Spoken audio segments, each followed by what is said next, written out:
So let's start out with the stock market. Um, we've got a very long daily cycle. We've got a swing. Price has reversed and has moved back above this little coil pattern. Um, I'm going to say the odds are pretty good that we've got at least a daily cycle low. I'm not sure whether this is going to turn into an intermediate cycle low or not.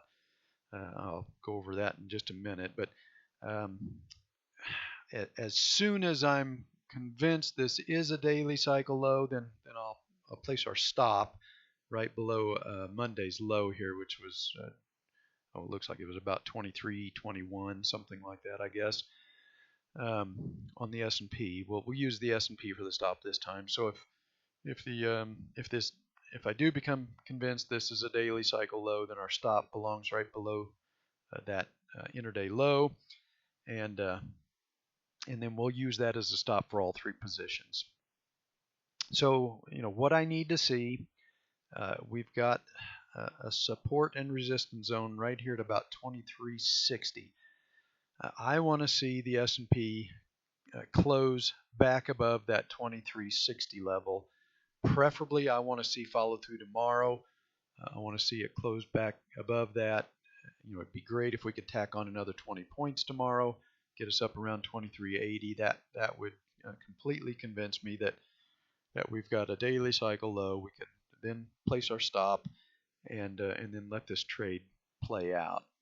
But for right now, I'm not going to place a stop just yet. While this does look like this is probably going to turn into a daily cycle low, I'm going to need to see a little bit more follow through before I'm convinced, and I don't want to place the stop prematurely. If we have maybe one more undercut to go, we would I don't want to get whipsawed out if we've got one more quick little undercut before the final daily cycle low forms, or uh, perhaps at this point this is just a daily cycle low. If we were to reverse and continue down, maybe getting to 2300 by the end of the week, then I think at that point I would be prepared to call this a intermediate cycle low. So I don't want to get whipsawed out too quickly here. I think this is a cycle low, but if not, I think it's too late in the cycle to be stopping out now. Another move lower would probably just confirm that this is for sure turning into an intermediate and a yearly cycle low, and we don't want to stop out at the bottom of that cycle.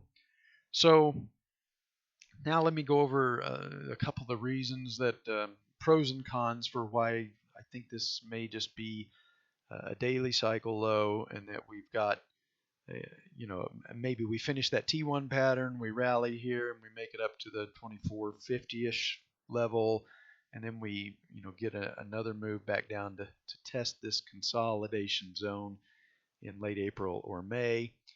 Right now, that looks like that's the most likely scenario. And here's one reason why. The NASDAQ really only had one down day. Uh, I have trouble um, considering one down day as a larger intermediate and especially a yearly cycle low. Granted, it did break the intermediate trend line,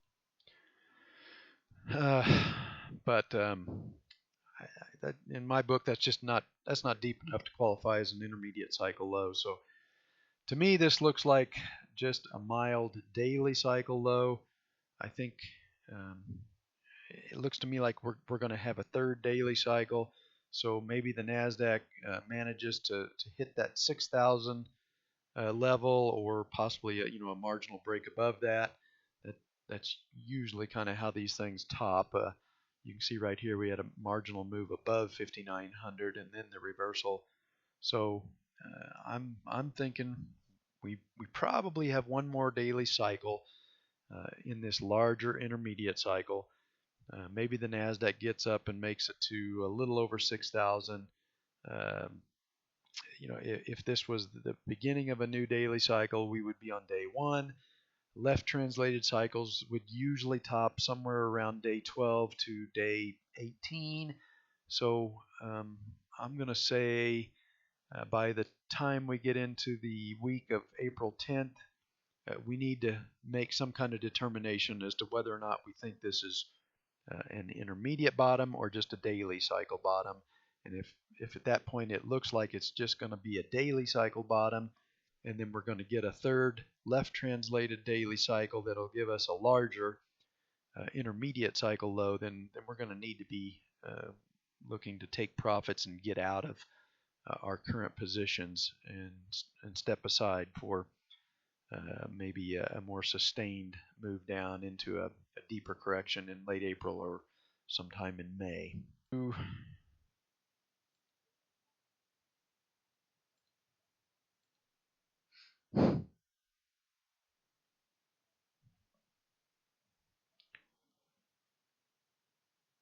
Let's widen this chart out a little bit.